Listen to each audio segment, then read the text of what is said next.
نہایت معذرت کے ساتھ آغاز کہانی، مگر واقعہ چونکہ دل خراش اور حقیقت پر مبنی ہے، اس لیے شاید لفظوں اور تحریر میں جذباتیت اور کچھ تلخی در آئے۔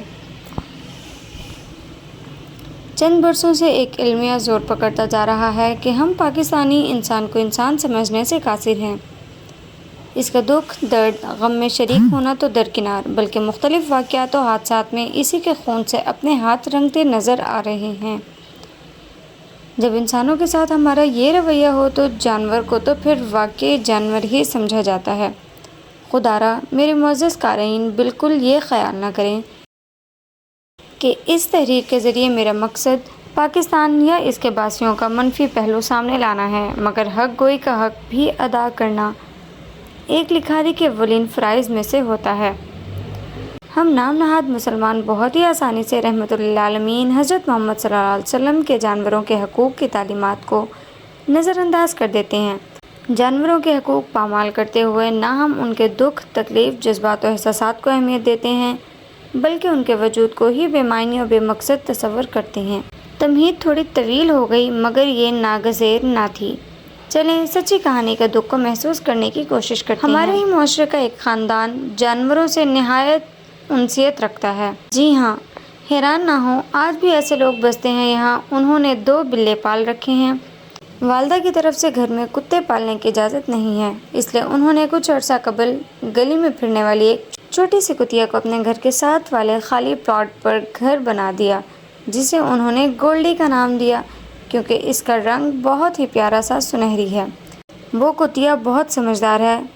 جیسے ہی اس گھر کے گیٹ کے کھلنے کی آواز سنتی، جھٹ سے دوڑ کر وہاں پہنچتی اور لاڈ میں دم ہلانے لگتی۔ وہ بچے اسے کھانا دیتے اور اس کے ساتھ کھیلتے۔ جوں جوں وقت گزرتا گیا، گولڈی نے اپنے گھر سے باہر آنا جانا شروع کر دیا۔ دن بھر باہر پھرتی، مگر شام کو ضرور لوٹ آتی۔ گھر والے اس کا بہت خیال رکھتے، بالکل جیسے کوئی اپنے پالتو جانور کا خیال رکھتا ہے۔ بیمار ہوتی تو ڈاکٹر کے پاس لے جا کر دوائی دے کر دوبارہ اسے صحت مند کیا جاتا۔ چند دن پہلے انہوں نے محسوس کیا کہ گولڈی کچھ سست سی رہنے لگی ہے، کھانا پینا بھی ٹھیک نہیں کھاتی اور ان کے ساتھ اٹکیلیاں بھی نہیں کرتی۔ 1-2 دن کی بات ہوتی تو ٹھیک تھا، مگر وہ مسلسل سست رہنے لگی۔ جب بچے اسکول سے لوٹے، گولڈی گیٹ کے باہر ان کا استقبال کرنے کے لیے موجود ہوتی تھی۔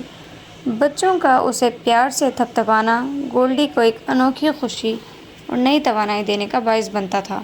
بچوں کا اسے پیار سے تھپتھپانا گولڈی کو ایک انوکھی خوشی اور نئی توانائی دینے کا باعث بنتا۔ 5ویں دن جب وہ لوگ اسے ڈاکٹر کے پاس لے گئے تو وہ دن اس گھرانے کے لیے ایک انجانی سی خوشی لایا تھا۔ جب انہیں یہ معلوم ہوا کہ گولڈی ماں بننے والی ہے، وہ ابھی 1 یا 2 کی نہیں، پورے 8 بچوں کی۔ بس پھر کیا تھا، انہوں نے باقاعدگی سے گولڈی کو ڈاکٹر کے پاس لے جا کر معائنہ کروانا اپنے اوپر جیسے فرض کر لیا۔ سب بالکل ٹھیک چل رہا تھا، بچوں کی پیدائش میں کچھ ہی وقت رہ گیا تھا۔ شام ہونے کو تھی۔ گولڈی اپنی ہی گلی میں چہل قدمی کر رہی تھی کہ اچانک ایک تیز رفتار گاڑی اسے زبردست ٹکر مارتی دندناتی ہوئی نکل گئی۔ گلی کے گارڈ خان بابا نے گھنٹی بجا کر گھر والوں کو اس حادثے کی خبر دی۔ بس پھر کیا تھا، فوراً گاڑی نکال کر ڈاکٹر کے پاس لے جایا گیا۔ ڈاکٹر نے فوری طبی امداد دی اور ساتھ ہی گولڈی کے ہاں 8 نومولود آ گئے۔ بات تو خوشی کی ہوتی اگر وہ حادثہ رونما نہ ہوتا۔ 8 میں سے 2 بچے تو کچھ سانسیں لینے کے بعد ہی مر گئے، کیونکہ گولڈی کو بیرونی کے ساتھ ساتھ اندرونی چوٹیں بھی لگی تھیں۔ 6 بچوں کے ساتھ وہ لوگ گولڈی کو واپس لے آئے، اسے اس کے گھر پر چھوڑ کر۔ بچوں کی والدہ دودھ میں ہلدی ملا کر لے آئیں۔ گولڈی میں طاقت نام کو بھی باقی نہ تھی، کیونکہ زخم اس کے جسم پر ہی نہیں روح پر بھی لگے تھے۔ ماں کے ساتھ بچوں کی حالت بھی کچھ خاص بہتر نہیں تھی۔ ان لوگوں نے گولڈی کا بھرپور خیال رکھا، کبھی یخنی دیتے تو کبھی دودھ ہلدی، دوائی بھی وقت پر لگائی جاتی۔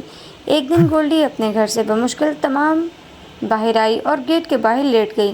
بچے بھی اس کے پاس ہی تھے، جو ماں کی آغوش میں خود کو محفوظ تصور کر رہے تھے، مگر ان 6 سے 3 کمزوری کے باعث زندگی کی بازی ہار گئے۔ تھوڑی دیر بعد گولڈی اپنے گھر جانے کے لیے اٹھی تو اسے اپنے 3 بچوں کی موت کا علم ہوا۔ یہ جانتے ہی اس نے ایک درد بھری آواز نکالی اور آنسو اس کی آنکھوں کی زینت بن گئے۔ گھر والے باہر آئے تو گولڈی کی بے بسی اور افسردگی اور اس کے مردہ بچوں کو دیکھ کر رنجیدہ ہو گئے، مگر وہ کچھ نہیں کر سکتے تھے۔ گولڈی نے کھانا پینا بالکل چھوڑ دیا تھا۔ ڈاکٹر سے بھی اس سلسلے میں مشاورات کی گئیں۔ اس نے کہا کہ گولڈی اس وقت بہت بڑے ٹراما، ذہنی صدمے سے گزر رہی ہے۔ اسے نارمل زندگی کی طرف لوٹنے میں کچھ وقت لگے گا۔ خوراک کی کمی کے باعث گولڈی نے اپنے 2 بچے اور کھو دیے۔ وہ گھرانے والے بہت افسردہ تھے کیونکہ وہ چاہتے ہوئے بھی گولڈی کی خوشی کے لیے کچھ نہیں کر سکتے تھے۔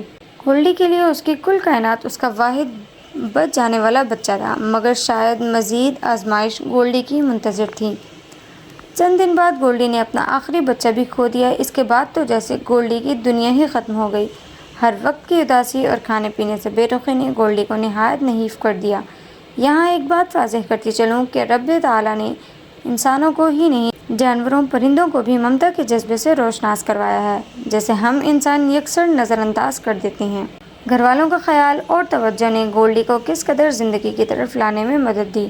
2 مہینے کی مسلسل کاوشوں سے گولڈی کے جسم اور روح کے زخم شاید بھر گئے۔ اب گولڈی دوبارہ گھر سے باہر جاتی اور وقت پر واپس آ جاتی، مگر ایک واضح تبدیلی جو اس میں رونما ہوئی وہ یہ ہے کہ وہ گاڑیوں اور موٹر سائیکلوں سے بہت ڈرنے لگی۔ خان بابا نے گھر والوں کو اس بات سے آگاہ کر دیا تھا کہ گولڈی کو ٹکر پڑوس والوں کے کم عمر بچے کی گاڑی سے لگی تھی، وہ بچہ جو صرف 13 سے 14 سال کا ٹھہرا ہوگا۔ بچوں نے چاچو سے کہا کہ ہمیں پولیس میں اس حادثے کی رپورٹ کروانی چاہیے کیونکہ وہ جانوروں کے حقوق پر بھی تو کوئی قانون ہوگا نا۔ چاچو نے نہایت دل گرفتگی سے بچوں کو سمجھایا کہ بیٹا، جس ملک میں انسانوں کو انصاف نہ مل سکے وہاں جانوروں کو کون پوچھے گا، اس لیے رپورٹ کروانے کا کوئی فائدہ نہیں ہوگا۔ افسوس، صدا افسوس۔ میری ویڈیو اچھی لگی ہو تو لائک، شیئر اور سبسکرائب کرنا مت بھولیے گا، اور سبسکرائب کرنے کے ساتھ ساتھ بیل آئیکن کو بھی پریس کر دیں تاکہ میری ہر نیو آنے والی ویڈیو آپ تک بآسانی پہنچ سکے۔ اللہ حافظ۔